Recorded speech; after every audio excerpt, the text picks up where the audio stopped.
address different areas that have been affected during COVID. So last week we did the future of travel, which was really fun. If you haven't seen it, I made a fortune teller that's on the shelf back there. One of those like little things you play with when you were younger.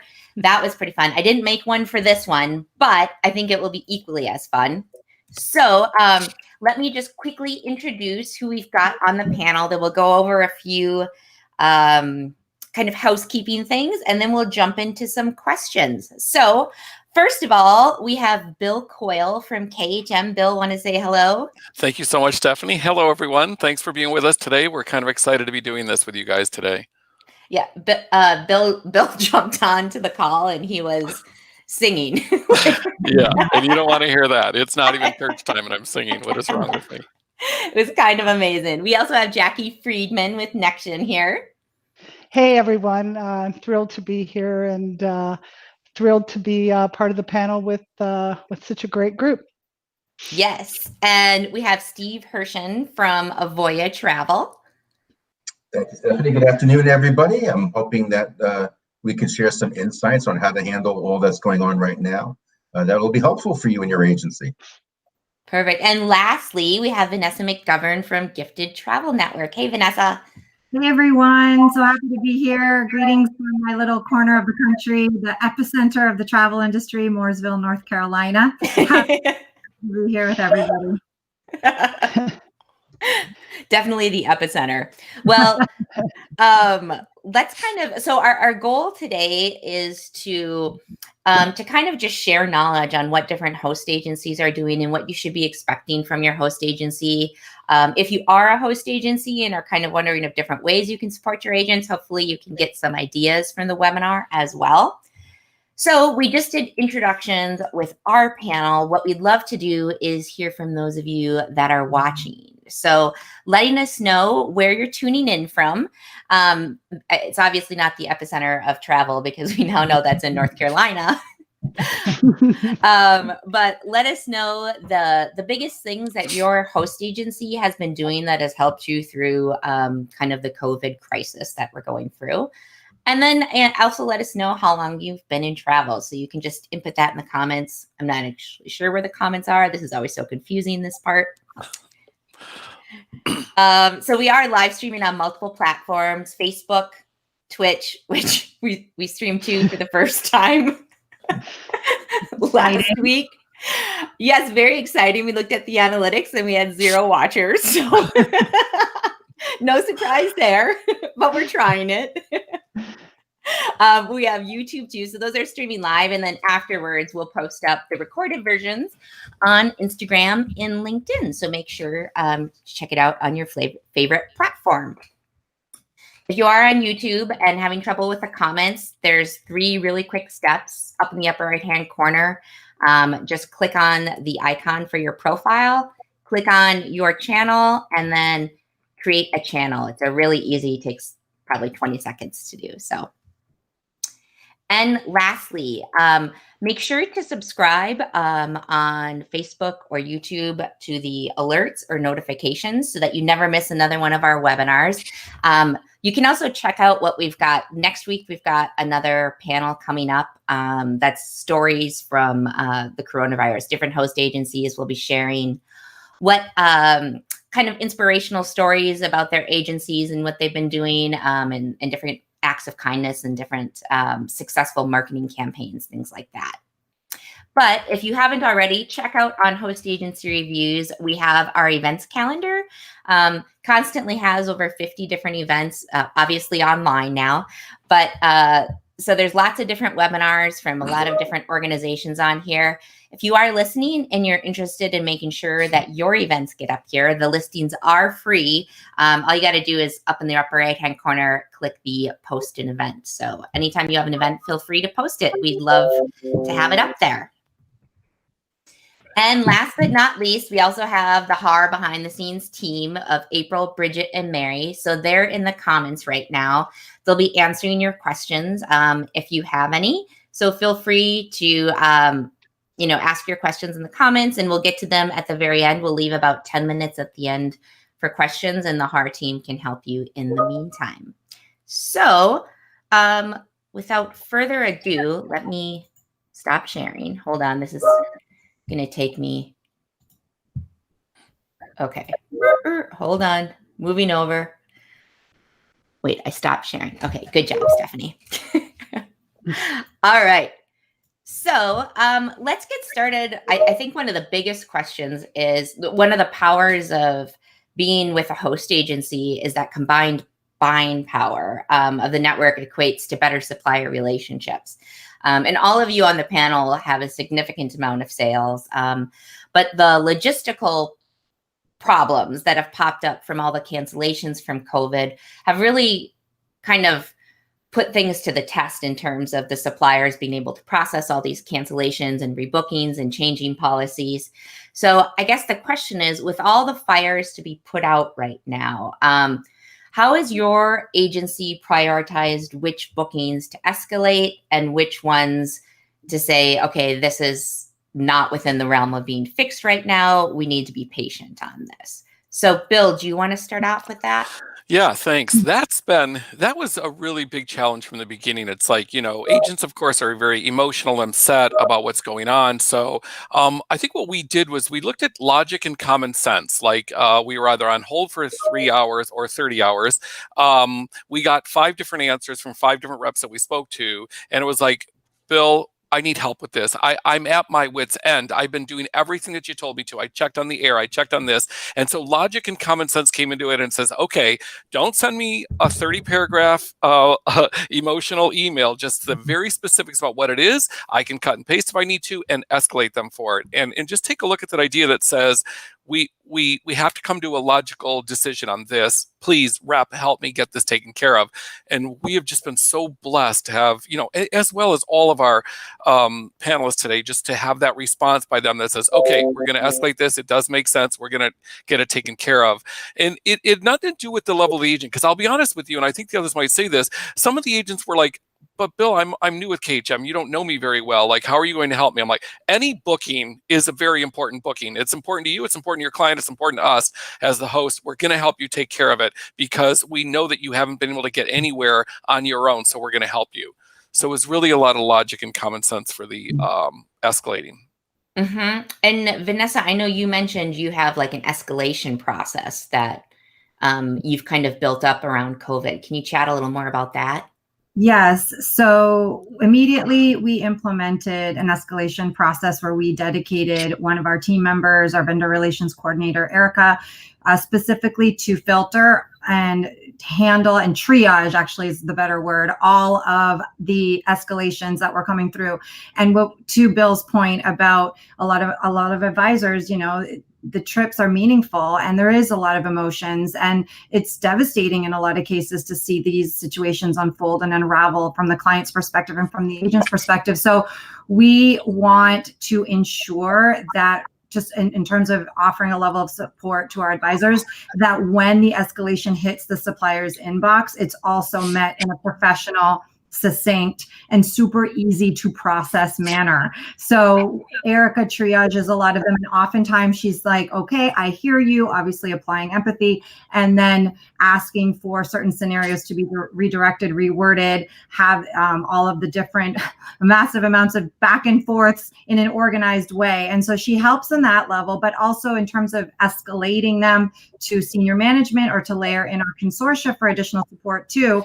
Oftentimes the advisor doesn't have the perspective of the whole piece, or they don't understand that in some cases there is no escalation involved. Like, that's the policy. Yes. And so it's just a wasted bandwidth in trying to bark up certain situations. So she triages them to ensure that it is an escalation. And then if she can't get a resolution through her channels, it moves on to me. I've had to involve also senior leadership at our consortia, Virtuoso, for assistance. And so there is an element of judgment, obviously, in the escalation process, but we, like Bill, treat everything equal when it comes through. I mean, there isn't in terms of a priority in terms of whose escalation is more important than the other.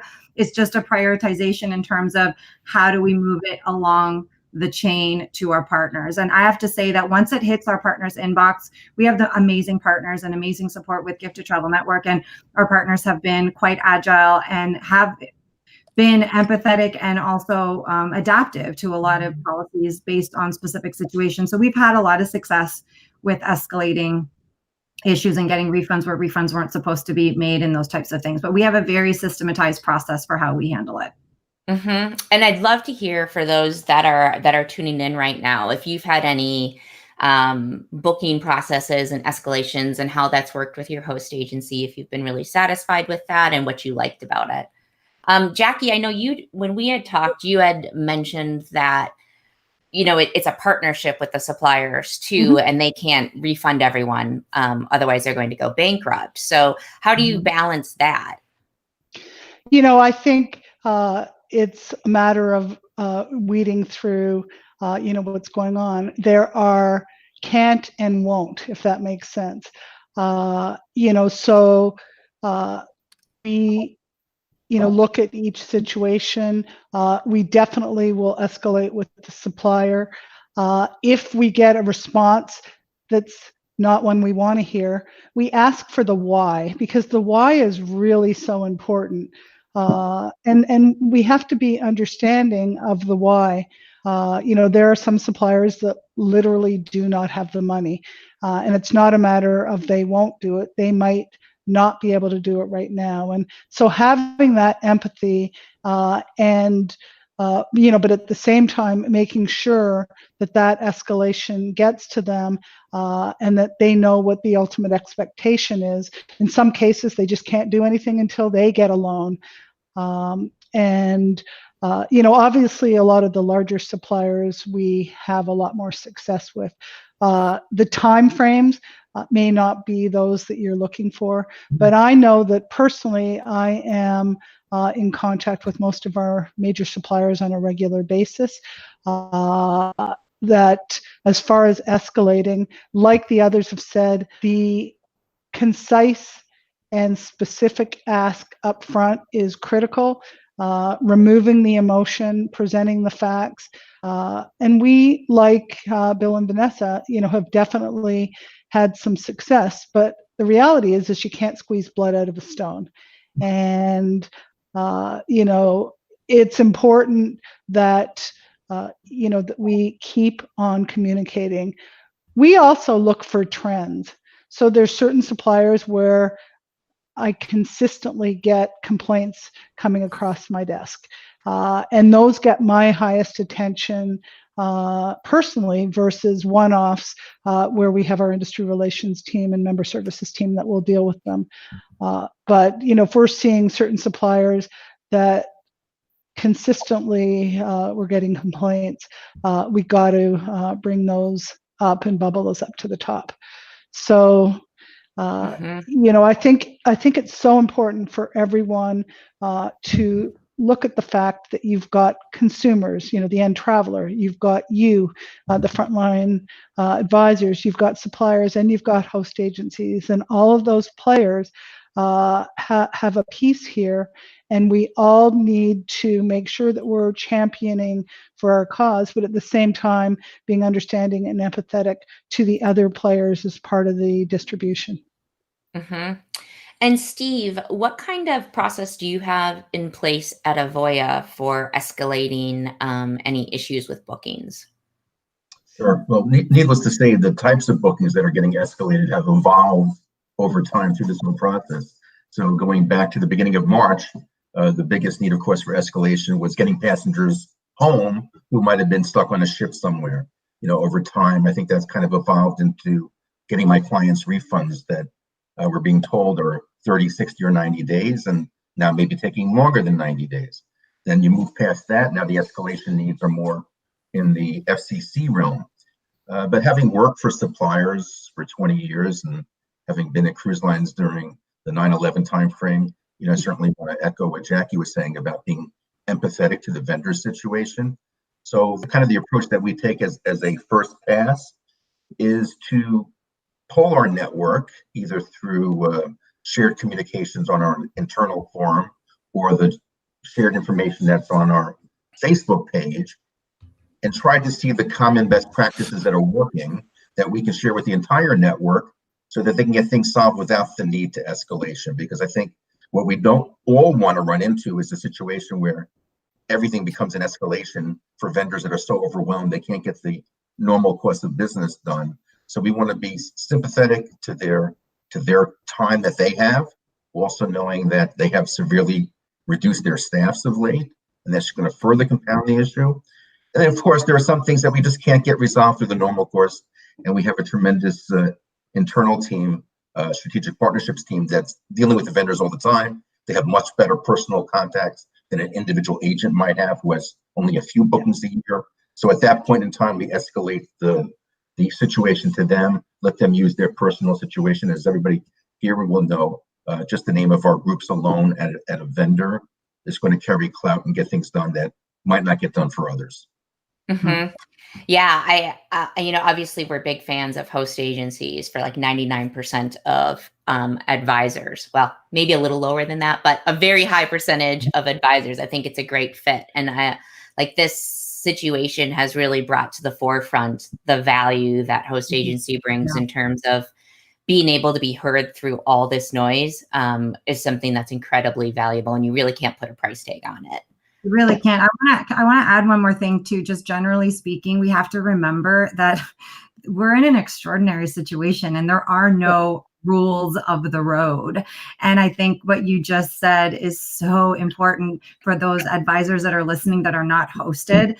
And I think all of us here are demonstrating like we exist to support the advisor. I mean, none of us on this call are troubleshooting our own individual bookings and trying to help our ICs. That's what a host does. But it's important to remember that there are no rules to this. We're doing the best we can. We all are. Mm-hmm. Yeah, and Vanessa, we're getting a lot of love, by the way, for host agencies in the comments. I'm kind of watching them come through, and a lot of people, saying their host agencies have been so supportive and so helpful, and they're really happy. Yeah, and one thing that Steph is going along with Vanessa is it's not just the home-based agent, it's the small local independent travel agency down the street. Like if they're reaching out to us, hey Bill, like are you able to get through to so and so? And you feel kind of embarrassed because you're a host agency, you're saying, yeah, I'm speaking to them on a daily basis, and they're not even able to get through, because of their relationship or their volume. Like you say, they may not be doing as many bookings with them. So that truly has helped from a host agency perspective that we have direct access to these people. Mm-hmm. Totally agree. Well, one thing, because another thing that's nice about the host agencies is this broad network that everyone has. And it's a great network for being able to poll and kind of see the sentiments of both advisors as well as consumers. So Jackie, I know you had mentioned you've been doing surveys every week with your advisors. Do you want to chat a little more about that and what the results have been? Yeah, so as part of the broader Travel Leaders Group family, we have been surveying advisors, and we'll call them a focus group because we set the expectation right from the beginning that we were going to be reaching out to them on a regular basis. We just sent out our third request, and the goal is to understand and get clear insight as to their customers' readiness to start talking about travel again, what types of marketing they might want, what types of communication they might want. And it is really cool to see the evolution because each time we send it out, consumers are absolutely ready to get into that dreaming phase. They want to start thinking about travel. They even want to start booking travel, some for 2021 and even 2022, but we're also seeing for 2020 as well. We're also then able to take that information and speak to our suppliers. It's great insight to give to them because they're trying to answer that question as well. When is it right to market certain types of product? What are customers ready to hear and see? And the fact is that there is no one right answer. But by tapping into that network of advisors who are so close to the customer, and then taking that information and sharing it with suppliers, we have been able to meet the needs of having the right level of communication with the end consumer. And Steve, have you been doing any surveys at Avoya? word on that. Well, I think Vanessa made a great point about there is no blueprint really for what we're going through right now that we can refer back to. So one of the first things we did was ask our network, what could we do for them that they would find helpful? And it led to a series of webinars, because one of the things that they were most in need of help for is cash to stay in business, and their confusion over how to deal with the CARES Act, how to deal with the payroll protection plan or EIDL loan. So that was something they were in need of, because we all need cash to stay afloat, because you can be successful booking today, but until the vendor pays the commissions, and we know that's an issue, we need these supplemental forms of income as well. So we created a series of webinars, one with travel attorney Mark Bestrunk, who went over all the terms and conditions of these different rules, collected tons of questions at the end of the webinar that he was gracious enough to take the time and reply back to each and every one of them. And then as part of this program, which we call Avoya Cares, we also brought in a team of accountants from BDO to go over some of the tax implications of the loans, what best to put down to ensure you're getting it. And again, also with a network that's sharing information among themselves. You know, if somebody in Florida says, this is what I did to get approved for the loan, they're sharing that information. And we think, you know, job one for us was to help keep them financially stable, as well as mentally and emotionally stable as well. Mm-hmm. And Bill, I know KHM has done some surveys with different sentiments. Do you want to, and you're muted too, just to let you know. Oh, I'm glad you said that, because I would have just been talking forever. Yeah, you know, that one particular survey, we had done a couple. First of all, this happened right in the middle of our annual agent census, our advisor census, which went out, and we had a record number of agents responding to that. So we were really, really pleased to see that, and it helps us for down the future. But we did a survey, a direct consumer survey. So it was for the agents to get their clients to fill out the survey. And we were so blessed because we had over 3,500 responses. And I sent them to you. I know that it's there were only 5 or 6 questions. We kept it very simple. What's it going to take to start to travel again? What's gonna spark you to make a move on a booking if you decide, you know, is it a good value, et cetera. And it just gave us that idea that helped us put our SRT, our survival, revival, and thrive into place, right? So that's what KHM did immediately, was SRT, that survive, revive, and thrive stage. And how do we look through that? And what's the process of us getting into revive and then getting into thrive? And so we used our agents' clients to get to that point. And really, we're pleased with the turnout of those results. Yeah. Do you mind if I share some of the Sure. results? Not at all. They're pretty cool. Let me share my screen really quick. So again, this is from KHM's survey they did with clients. Yeah. It was sent through our agents, our advisors, so they were able to send it out to their clients, and we had a big response. We were very, very fortunate. Yeah, so it gave a lot of information on where people were feeling comfortable again, and what would make it so they were willing to travel. And then here's another one. Obviously, you know, a big trend is domestic. People are going to be going domestic before they go international. Yes. And then I felt like there was more in there, but okay, yeah, that's all we've. Yeah, I think those were the 2. Yeah, so if you want to share that with a guest on absolutely. Yeah, that's perfect. Thank you. And Vanessa, have you done any surveys with your advisors and kind of tracking? Mm-hmm. So we haven't done any formal official surveys in the way that it was just described. I think the difference with our host agency, although I do really like the idea of a formal survey, and I will take that as a takeaway from this opportunity too. Bill, that was really great data. We are a much smaller host agency, like take a 0 away from ICES in our network. So what we did, is definitely a form of surveying, is that we started individual video calls starting with our top producers, and then working our way through members of a group coaching program that we have, most highly invested and engaged members of GTN.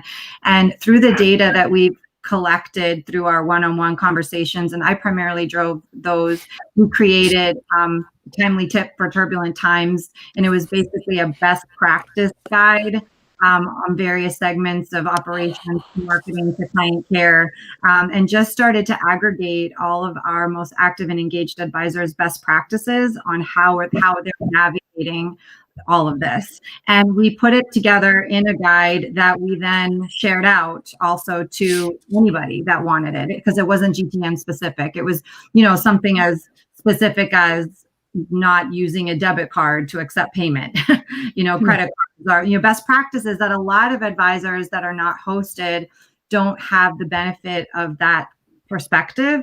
So we wanted to create something that would help the entire industry. So in terms of survey, we spoke individually, plus we encouraged them all to email us. And everybody's perspective is so different.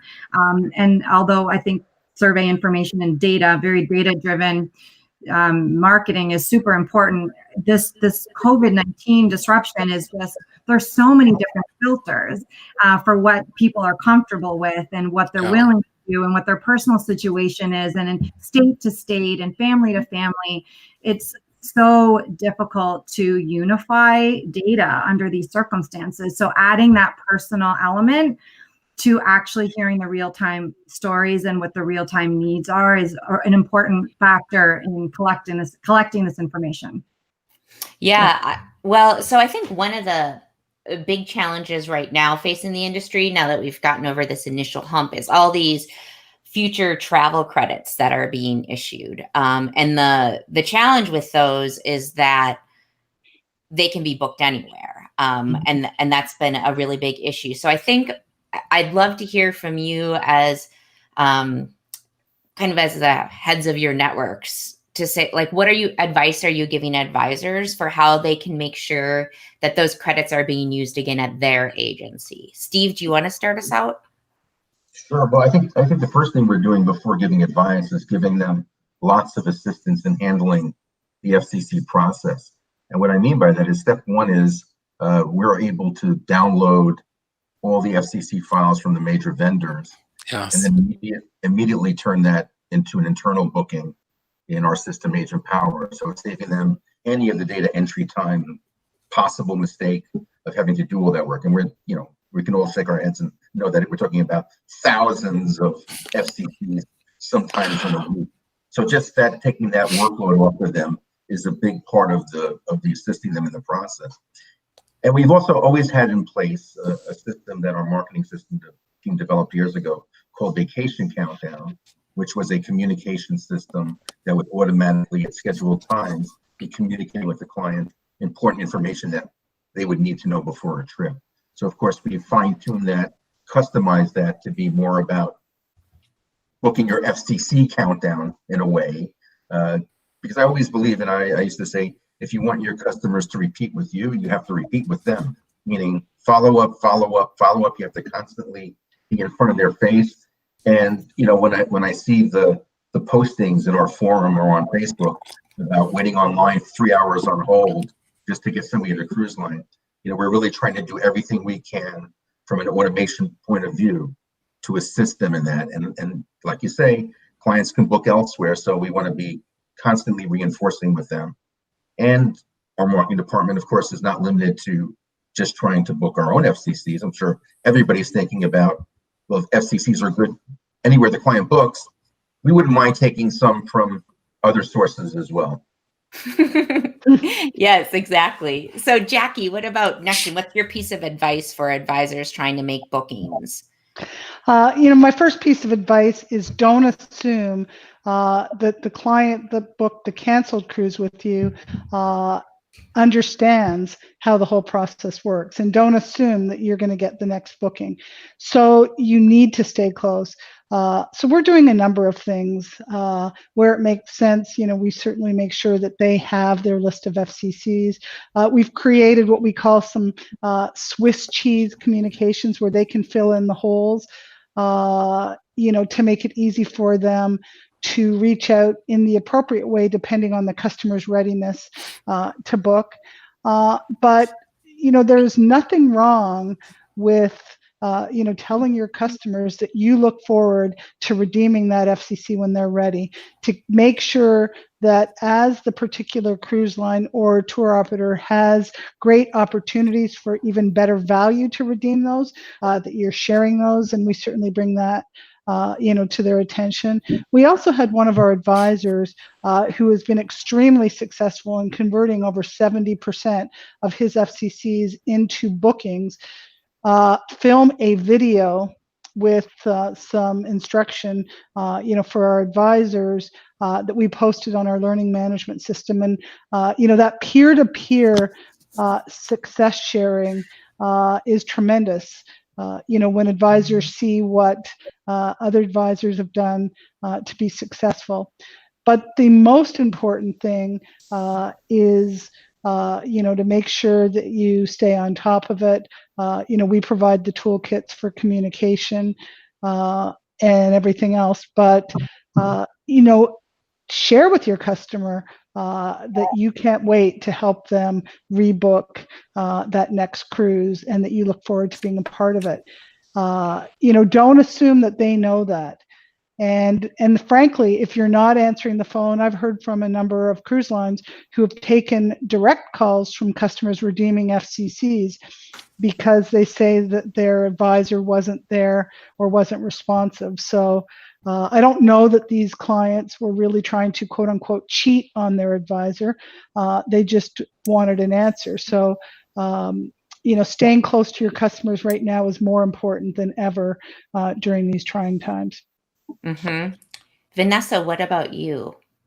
I share all the same sentiments that were just said about this strategy. Very similar. I love the peer-to-peer. I also love that Swiss cheese analogy. I am definitely going to use that, Jackie. I want to even take it a step back even more than the FCC conversation. So it's really important that to answer the question of how do you help advisors redeem this and stay top of mind and be visible and make sure that the booking stays with the agent, holistically, it's really important that the advisor stay super positive and optimistic and just have that attitude of gratitude, even though, you are hiding in the closet with a glass of wine at 10 o'clock at night from your 5-year-old, Who would that be, Vanessa? Even if you're like completely anxious about whatever happened during the day, do not show that on social media, because what I'm seeing on social media, and this does relate to the FCC redemption, is I see some advisors playing the victim card, and you don't want to do that. And if you do, then it's not such a stretch for your client to go to that assumption that you're overwhelmed, you're in a bad place, you're dealing with your kids right now, you're homeschooling, plus you're doing your travel agent job.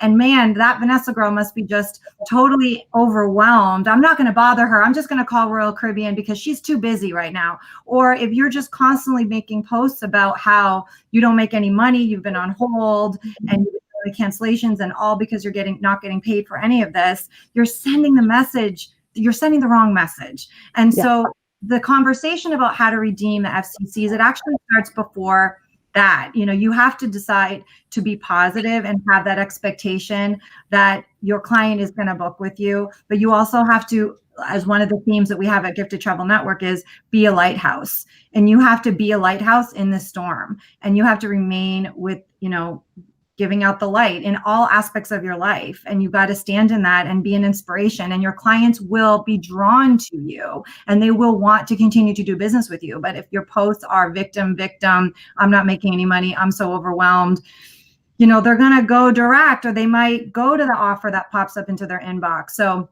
I want to add that sentiment. And then to the point of practicality of it, at GTN, we've added peer-to-peer, just like Jackie said as well. But we've also done some video vignettes on, I just recently did one last week for the network on how to stay visible and how to broach the subject. I like to do it in threes. My rule of 3 is always, start with an email, be nice and casual, not overly salesy or anything like that. I gave specific examples of how the email could be structured.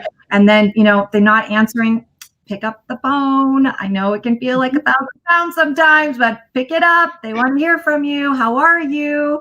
And then if not, if all else fails, a good old fashioned handwritten note just to check in, stick it in the mail, and just stay visible. Mm-hmm. Bill, what's the advice over at KHM for making sure those cruise credits are redeemed with your agents? Yeah, sure. My other panelists are so spot on with that communication. I love Jackie's idea of the success video.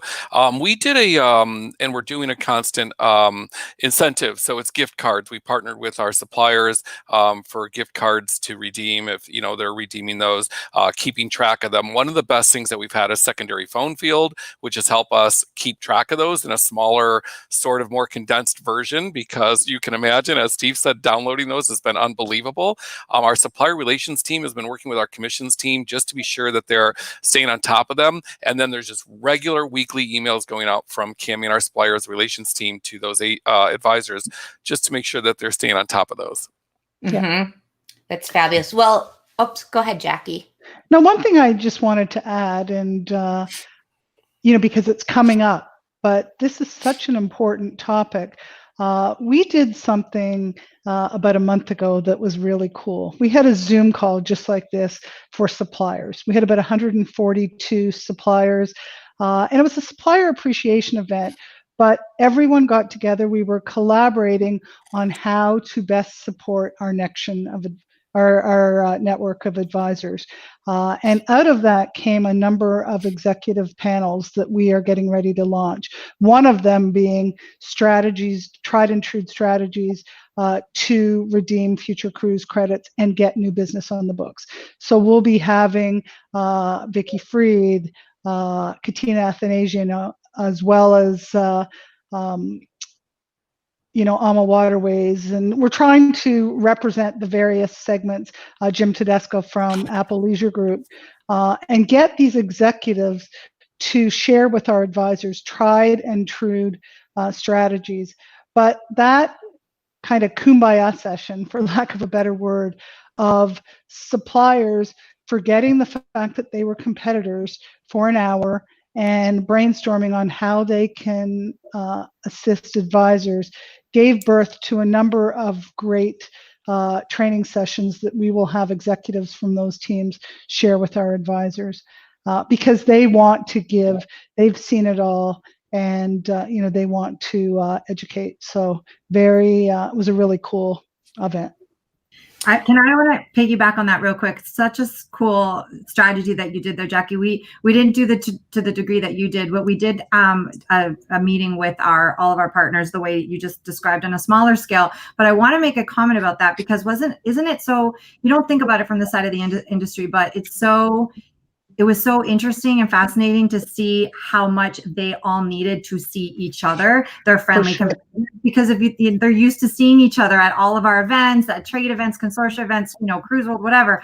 And when we got them together, so many creative ideas were birthed on ours as well, and ways to stay engaged with the network. But I didn't realize how much the suppliers needed that too. These road warriors, they're stuck at home. They're not using that either. And if we want our host agencies to deepen that partnership, we also have to honor what their needs are too. Our BDMs, they need the support as well. And doing Zoom calls and those types of meetings are really important in this time.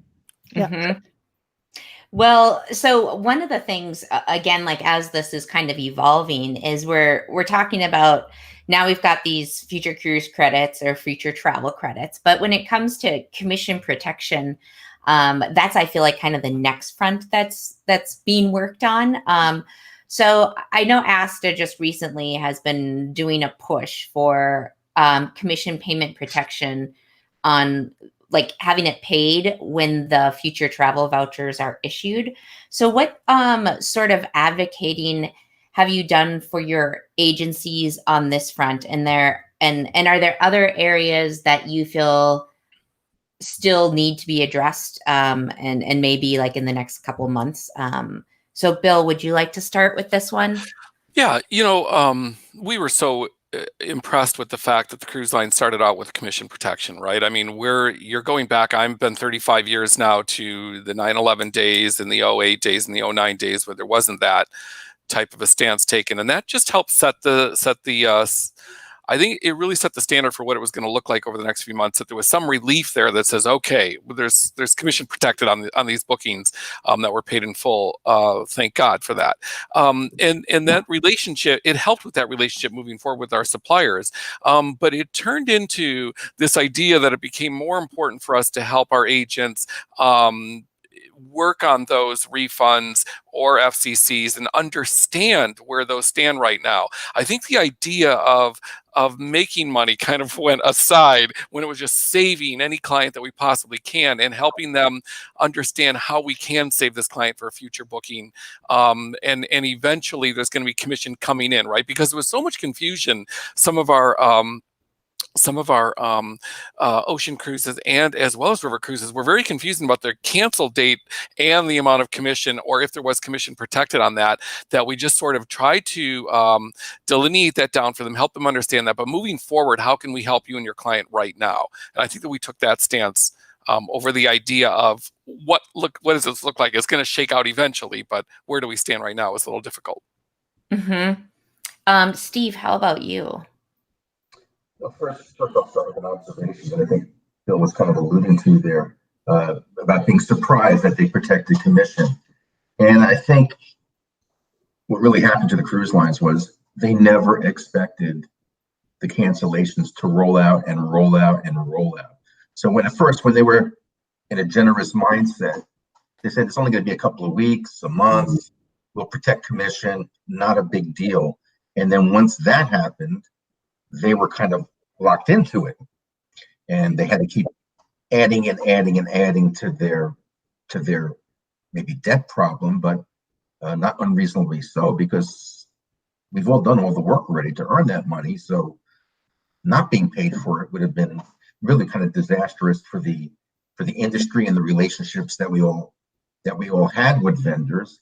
So I think that's why you've seen some vendors now cancel quickly before final payments come in, because bookings that are not final paid are excluded from their commission protection. So they're kind of catching up to that. And of course, there were some that from day one never protected any commission. And I think, the two things to come out of that is, one, now, of course, we have to collect the commissions that they promised to protect and pay. So putting something in writing and then cutting a check, two different things. So we thank them for putting it in writing. Now we're going to be super thankful when they put it in the check. And I think, one of the things that I hope all agencies have learned from this experience is, I always feel within the same category of travel, whether it's premium cruising, products are pretty interchangeable. They all go to the same destinations, the same ports. The products are pretty comparable. I hope out of this experience that agents really learn to really support those people who supported us during this difficult time. And I know we have short memories, that once the business starts booming back, we're going to just, whatever the client asks for, we're going to sell. That's the least path to resistance. But I think this is a real opportunity for us to start driving vendor philosophy in the future and how they deal with us by really, I don't want to say give them a pain point, but just make them aware that we have choices and we're going to work with those who work best with us. Mm-hmm. Vanessa, what's Gifted's philosophy on the commissions? Yeah, I mean, it's very much in line with what Steve and Bill said. I'll add that any advocacy that we are doing is really falling in line with all of the advocacy that ASTA is doing. And we really leaned into ASTA 1,000%, right out of the gate. We recognize the importance of that and made a chairman's donation because we want for ASTA to keep doing the work they're doing. So we are small, in the scheme of the host agency landscape. And so we want to make sure that we're supporting our trade association that's advocating for us. So that's been our philosophy, is to lean into ASTA and to tell our advisors to lean into ASTA and to support ASTA.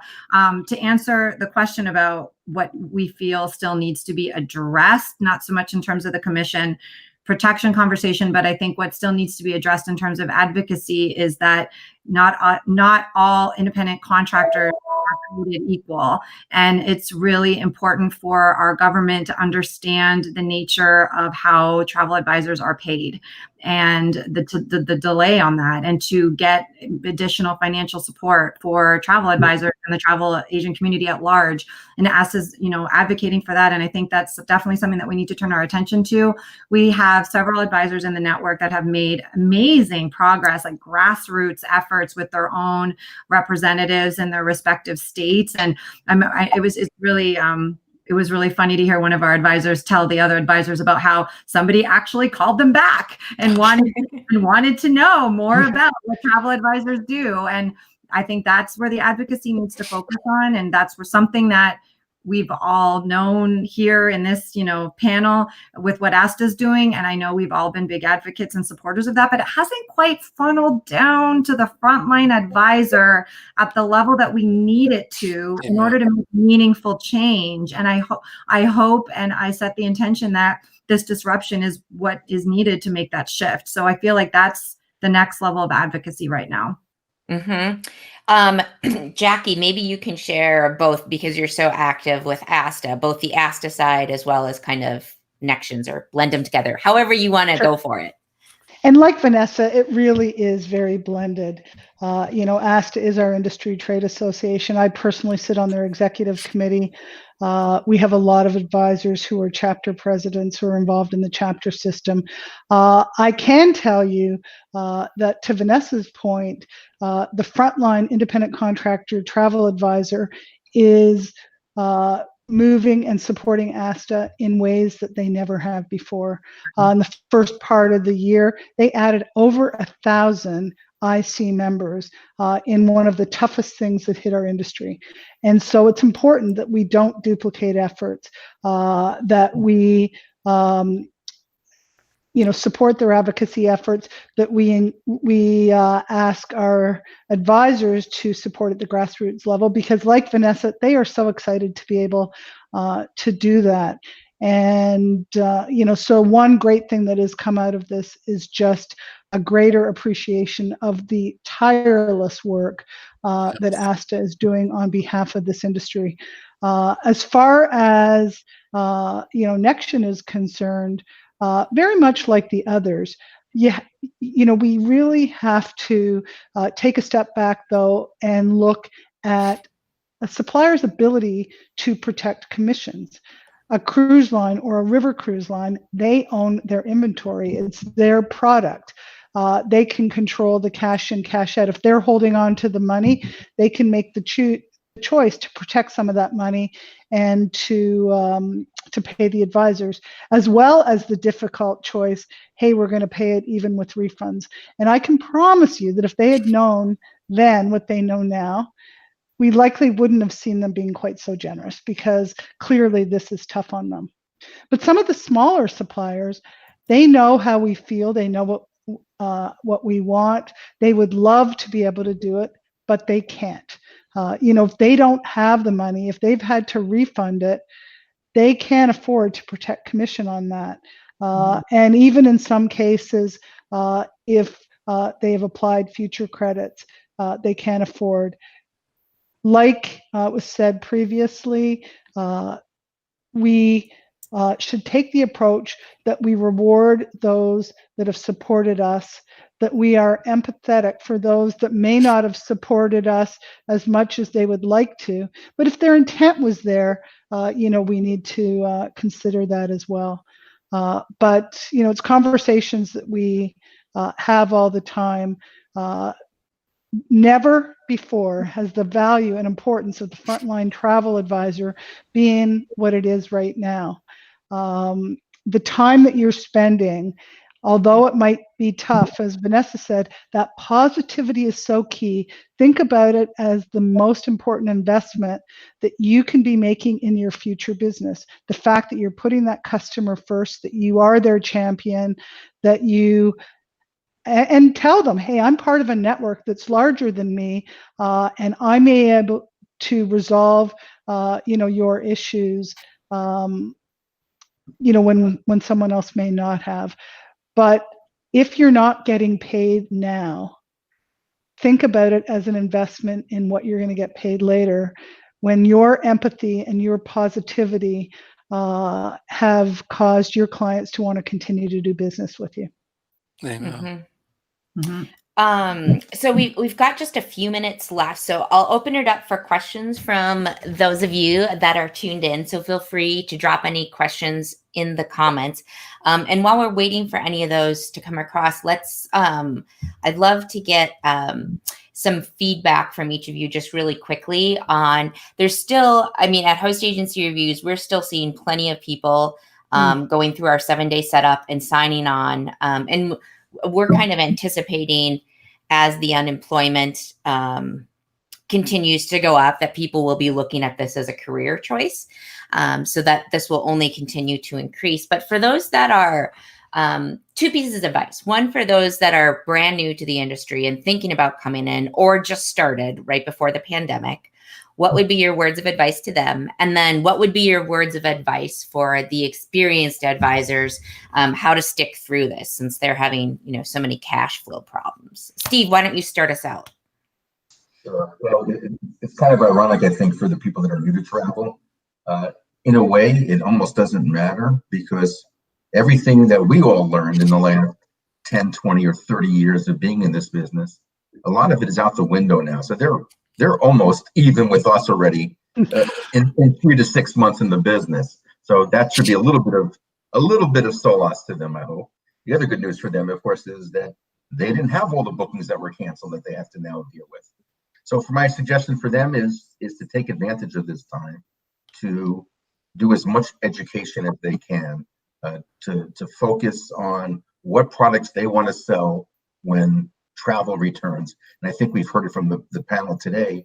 My expectation is that travel is going to return in concentric circles, close to your home at first, from New York to the Poconos, then from New York to visit in Florida, then from New York to a Caribbean cruise. And that circle is going to expand further and further out over the next 3 years, let's say.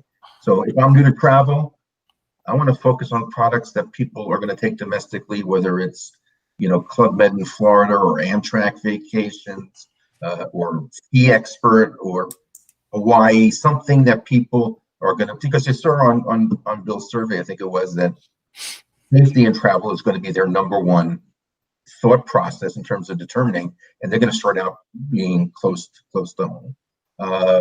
For the experienced agent, I think we can be a little parochial here and say, if you're not already affiliated with one of the groups here, you should be, because I think the lesson of the last couple of months is you surely don't want to be alone in dealing with a situation of this nature. And if you were then, you certainly don't want to be alone when you come out of it, when travel comes out of it. You want to be with a partner that's going to be able to leverage what reduced demand there's going to be, because we know for a fact that people are saying the cruise lines will maybe operate half their ships in the beginning of next year, and probably at half their capacity. So you need to be in an environment where you can be noticed as part of a group that's going to go after that 25% of normal wave season capacity next year and make some money. Perfect. Vanessa, let's have you shed some wisdom really quickly on advice for newbies and experienced. Well, my advice for both segments there is that there's never been a better time to start a travel business. As ironic as that sounds, I really maintain that position. And to Steve's point, with the experienced advisors, so many experienced advisors were already running circles around their day. They were already in overwhelm. They already didn't, do certain best practices in their business that helped them maximize their profitability, because they were just, booking. And now is this amazing gift of pause. And a lot of our top producers are taking this moment to really clean up their databases, get one with client base, and lean into the marketing programs of our consortia, which they've always wanted to do, but didn't have the time to do it. So this is the moment to do that and to button up the marketing campaigns. And as an experienced advisor, now's the time to really analyze the copy on your website, your marketing message, your logo, and just make sure that you are speaking to the segment of the population that is going to book with you very quickly because the rebound is absolutely real. So those are just my tips for experienced advisors. For new advisors, this is the time. We're in a moment, a collective moment of soul searching. There's, being at home all this time is really caused a lot of people to go inwards and decide, like, do I really want to go back to that 9 to 5? And a lot of people are thinking, no, I don't. And what have I always loved? Travel. And so now's an opportunity to pursue that passion. And I think with the whole entire world being remote, I think a lot of companies are realizing how much business can be done remote. And now is the time to pursue entrepreneurship. And there's probably never been a better time to access entrepreneurial resources across a variety of industries. And I'm obviously, we're biased that we're saying travel is the best of all the industries to pursue entrepreneurship. And the resources have never been stronger. The support has never been stronger. And this is the time to lay that foundation.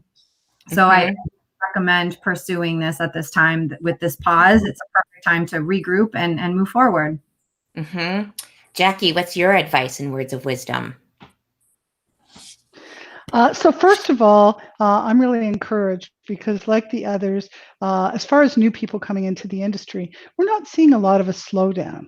As Vanessa said, folks are home, they have time, they're rethinking, and there's been no better time to really focus on the education. So our Travel Leaders of Tomorrow virtual campus program is continuing with full classes. People are investing in that, and they are positive. And they look at this as a gift, the ability to be able to get all of that training, get all of that knowledge, tap into some experienced advisors who can help them and coach them and mentor them. So we're seeing a lot of that continuing. As far as experienced advisors, a couple of things. I did a column recently that we called "Make Orange Juice Out of Lemons," and part of that is to really change your thinking and look at the areas that you specialize in and ask yourself, do I need to be flexible? Do I need to possibly change what I'm focusing on? If I'm not doing a lot of domestic travel right now, should I? If I am very cruise-centric and cruising might take a little longer to fully rebound than others, should I expand and look at expanding my niche? So very often, many of us were preaching the importance of specializing. And I still think it's important, but you should always be relooking and saying, what is the right answer for me now? And take advantage of the downtime and maybe brush up your skills on some of the areas of travel that maybe you weren't selling as much. And like Vanessa said, your database and your customer is your greatest asset. Take care of that, nurture that. And as you go along and clean it up and go through the physical act of cleaning up your database, whether you call it Strive for 5 or whatever you want to call it, but make a goal for yourself of the number of proactive reach outs you're going to do every week to talk to your customer, to see how they're doing. Take your cue from them. If they're ready to start talking about booking future travel, great, you're ready for them. But share with them the importance of having something to look forward to, and the fact that there may be no better time than to plan upcoming vacations when you have a little bit more time to sit down together and put together kind of that future travel plan. Think about it, financial advisors and putting together a financial plan. Some of our great advisors work with their clients to put together a travel plan, and having something to look forward to is really key. So that's my advice. I also like that idea especially for new agents, that now when things are quiet, this is a great time to find mentors that would normally be way too busy to be able to help out. But it's a great time to be able to tap in the overall wisdom in the travel community. Bill. And community, just one quick thing. Community is key. I think all of us, more than ever before, have seen the power of community, of advisors coming together, of helping each other up, of lifting each other up. And to me, that is one of the best things that have come out of this. And so take advantage and tap into your community. Mm-hmm. I'll Bill, go one what's your step advice? further. I'll say that this is a residual boom, right? So new agents coming in, new advisors coming in, it's a residual boom for you. Whether you want to go at it alone, like the other panelists were saying, or coming under a master agent or an agency director, which I think is an awesome idea. Within our host agencies, we all have agents, advisors who are looking for sub or associate agents. That's probably a great way to come in because they've just experienced so much more than we've ever seen in the 30 years combined that they are now retooled, rethinking. Maybe our experienced advisors are looking at a new fee structure. Could that be something that we're going to change? Maybe we're changing our relationships within our suppliers, like Steve was saying before. And how does that look to you? But now that idea of formulating a team, a community team, a new agency within your host agency, I think is a great idea. And I know, of course, at ours, we have over 100 agency directors. And what we did was we sent out a survey to them asking if they're prepared to take on additional or any sub agents, potentially associate agents, and we kind of looked at their structure and to figure out if they're really prepared. And now we have the ability to suggest those to any new agents that are coming on or new advisors that are coming on that want to look for that type of a structure. So again, take advantage of the residual boom that's happening with consumers who are going to be looking at the travel advisor community. I truly believe that. And of course, look at a fee structure potentially if you don't have one. Mm-hmm. Yeah, we also just finished our fee survey with lots of great data in there. If you are nervous about charging a fee, it gives you a lot of data that you can say, okay, 52% of hosted agents are charging fees, 74% of independent advisors are. This is like in my area of the country, this is how much people are charging. So it can give you some data to feel a lot more confident about your decision. And we'll link to the surveys in the comments. But I'd love to, before we wrap up, just hear, because Bill, what you're saying about for newbies reaching out to host agencies and asking what kind of existing structures or agency directors are in the network that they could belong to for maybe more in-depth mentoring. I would love to hear if Vanessa, Steve, and Jackie, if that's something like, if people are calling in interested in joining your network, do you have that type of program, Vanessa? So do we have a program for mentoring new Yeah, advisors? I know you have I know you have the mentoring program, but do you have something where they can join like an existing agency within your network and you can connect them, or? Not in a formal way. I mean, we have our new to the industry training program, our travel MBA program. And then we are connecting advisors in a peer-to-peer way to be able to have mentors in that way. So, I mean, we've seen our members within our community also raise their hand and start their own trainings. We had one advisor that did their own Travel Joy training session for a bunch of our advisors that wanted to learn about that. And then we are we're doing a lot of, we've been doing weekly network calls, and a lot of mentoring comes from that. And then within those conversations, we see a lot of our advisors taking their conversations to another call or another sub Zoom call to keep the conversations going. So there is a lot of informal mentoring happening within GTN, because at the foundation of pre-COVID, GTN is we have a very strong community, and our advisors are very well connected in general. So that type of mentoring exchange happens very organically, regardless of this disruption. Perfect. Jackie, what about Nexion? So really for us, it's both. We have a wide variety of new agent training programs, virtual campus, independent learner. We have a coach that specializes in one-on-one and group coaching with these new advisors once they take the formal training. And that really is the best path in. At the same time, we do have advisors that have their own groups of ICs. And for some newbies coming into the industry, that might be a better fit. They like the smaller community. They like having a little bit more focused attention with a group of 10 people versus, several thousand people. So we have solutions for everyone. We have peer coaching.